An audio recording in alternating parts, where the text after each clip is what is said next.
Okay,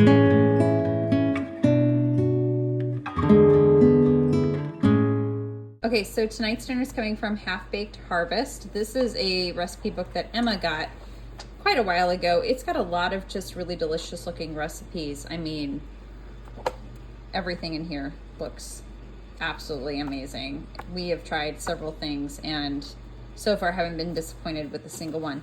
But we are making one tonight called Nani's. Oh, we made that. That is super, super good with butternut squash.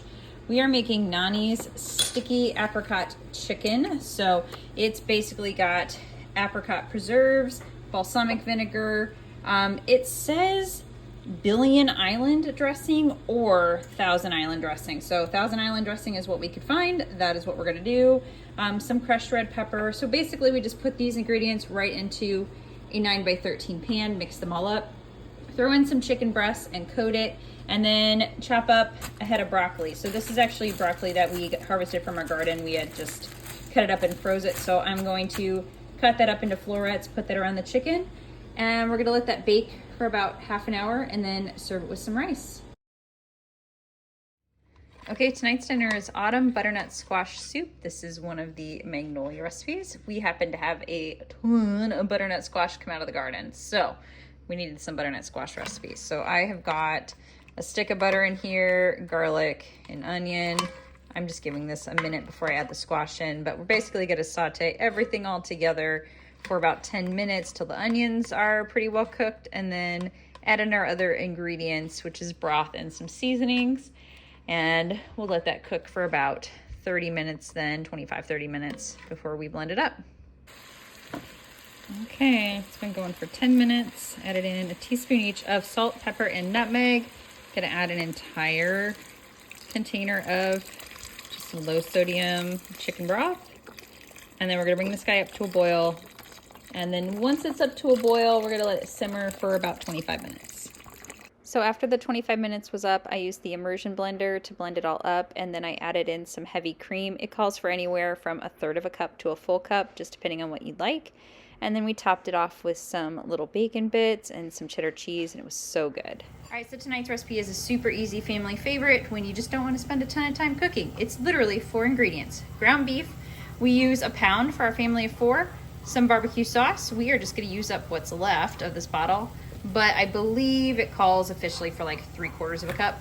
You need a packet of Grand's biscuits. So I like to use the Southern Home style. You don't want to do like the flaky ones. You want ones that are like, well, like a biscuit. So not the ones that have like all of the different layers. And then you need some cheddar cheese. So I have already browned my ground beef and I have drained off the fat. So I'm going to add my barbecue sauce right to this, stir it up, and then I have a muffin tin that I've greased, and I'm going to basically put a biscuit in each one and like press it down into the shape of a muffin. Okay, so basically I took each one of those biscuits and I flattened it out really flat, kind of like a pancake, pushed it in there and just made a little indent. And then we're gonna go ahead and scoop barbecue filling into each cup, kind of evenly. I mean, some of them will be a little more filled, but that'll work out. I'm gonna sprinkle them then with a little bit of cheddar cheese, and they are going to go in a 400-degree oven for 12 minutes. And then to go along with those, I am going to just make some salad for a side. I wanted to show you this though, because this is salad we grew in our garden, and I can't remember the variety name. I will look it up and I will put it on the screen here, but it just makes these cute little heads of lettuce. So not anything that's like overly big. So I think I cut, I don't know, 4 little ones. I've got to finish cleaning them off, but we'll just make a simple salad for the side. All right, so today we are making, dang that is easy, chicken pot pie, because I don't have a lot of time and I need to feed the masses.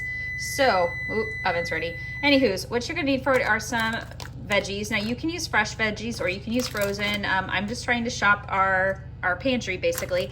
I had a bag of California blend veggies, so cauliflower, broccoli, carrots, and I had about half a bag of frozen peas left over from when I did a 24-hour salad the other day. And then I grabbed an onion out of the garden, so you just need like a small to medium onion, roughly diced, and then 2 pie crusts. So I am gonna make mine as an actual pie. I mean, you could do this recipe, throw it in a 9x13 pan and just put pie crust on top, but I'm gonna make pie. I did not have time to make homemade pie crust, so I've just got 2 of the Pillsbury ones. You need about a 1 3/4 cups, so like 1 3/4 cup of chicken broth.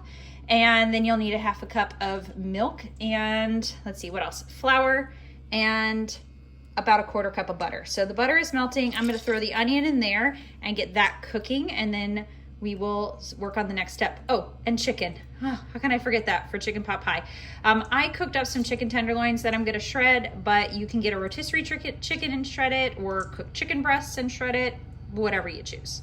Okay, so I've been letting the onions cook in the butter until they're mostly translucent, or as I like to say, until they no longer make me cry. And then I'm going to add about 1/3 cup of flour. I didn't measure exactly, just eyeballed it. And once you start mixing this in with the butter and the onions, it is going to start to thicken up rather quickly, and that is okay. I'm also going to add some salt and pepper to taste. And once it's good and thick, we're going to pour in the milk and the chicken broth.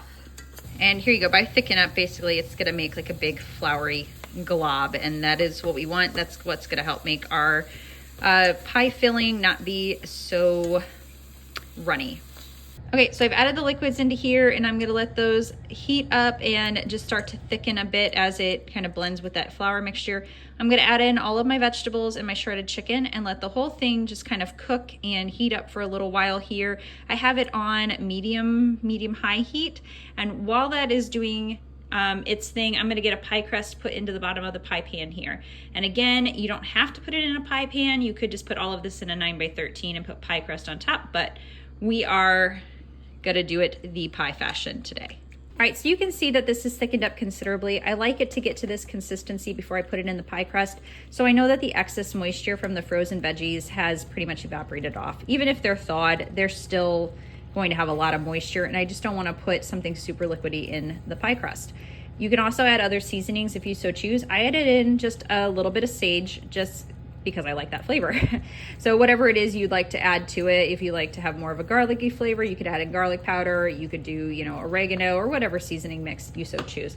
But I have my pie crust ready to go. I poked a few holes in the bottom with a fork. That just helps the bottom of the crust bake evenly. So we'll pour this into here and put the second crust on top. And then it's gonna go in the oven at 425 degrees for about 35 to 40 minutes.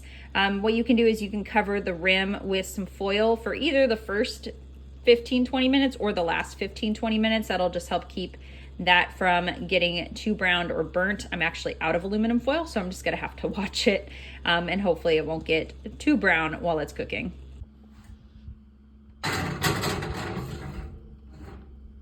All right, here is the pot pie out of the oven. We're gonna let it sit for 5 to 10 minutes just so it can cool a little bit. The sauce can kind of re-thicken up, and then we will dive right on in. And there you have it, 4 easy, healthy, and delicious fall recipes for your families to enjoy. Don't forget to give this video a thumbs up before you go, and I'll see you in the next video. Bye, guys.